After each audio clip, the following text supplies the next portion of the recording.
তো মাঠা বা ঘোল যাই বলি না কেন, এই গরমের জন্য কিন্তু স্বাস্থ্যের জন্য খুব দারুণ একটা উপকারী পানীয় বলি বা ড্রিঙ্কস বলি বা খাবার বলি। আলহামদুলিল্লাহ, এটা কিন্তু খুব মজা। তো আমি আজ বাসায় করে ফেলেছি মাঠা বা ঘোল। তো ভাবলাম যে আমার হচ্ছে যারা ভিউয়ার্স আছে, ফলোয়ার্স আছে, তাদের সঙ্গে একটু শেয়ার করি। তো চলুন কিভাবে করেছি, চলে যাই আমার রান্নাঘরে। আসসালামু আলাইকুম।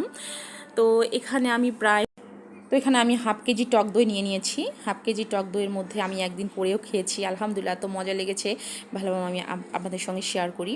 তো এখানে আমি ব্লেন্ডার নিয়ে নিলাম। আমার এখানে মোবাইলটা কেঁপে উঠেছিল, তো তার কাজের চাপে সে হলো মানে খেতে পারিনি।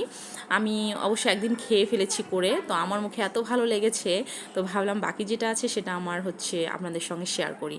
তো এখানে আমি পুরা হচ্ছে ইয়েটা নিয়ে নিয়েছি, টক দইটা নিয়ে নিয়েছি। এখানে কিন্তু আপনারা চাইলে বিট লবণ দিতে পারেন, আমার বিট লবণ ছিল না, আমি লবণ দিয়ে দিয়েছি।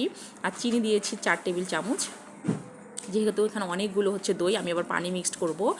আর যেহেতু বাসায় আমাদের ডায়াবেটিসের রুগীও আছে, তো এখানে আমি লেবু দিয়ে দিয়েছি প্রায় একটা, এবং একটার মধ্যে 2 পিস আমি একটু জাস্ট হচ্ছে ডেকোরেশনের জন্য নিয়েছি, আর বাকিগুলো ওইখানে দিয়ে দিলাম। তো বিশ্বাস করুন এখানে এতটা মজা হয়েছে। টক দই নিয়ে এভাবে করে ফেলবেন বাসায়, এটা খুব স্বাস্থ্যের জন্য ভালো। টক দইটা আমাদের এখন এই গরমে তো আর কথাই নাই। তো এটা আমার হয়ে গেছে, আমি ব্লেন্ডারে দিয়ে ফেলেছি। আপনাদের যদি চামচ দিয়ে করতে পারেন তো করেন, আমার মনে হয় এটা হচ্ছে ব্লেন্ডার জারেই সবচেয়ে বেস্ট হয়। তো এটা আমার হয়ে গেছে, এখন ডেকোরেশনের পালা। এই তো আলহামদুলিল্লাহ, খুব সুন্দর করে আমি একদম গ্লাসে নিয়ে নিয়েছি। তো জাস্ট একটু ডেকোরেশনের জন্য আমি সাইডে লেবু দিয়ে দিলাম, একটু সুন্দর লাগার জন্য। বিশ্বাস করেন এটা খেতে যায় এত মজা লাগছে আজকে, বলে বোঝাতে পারবো না।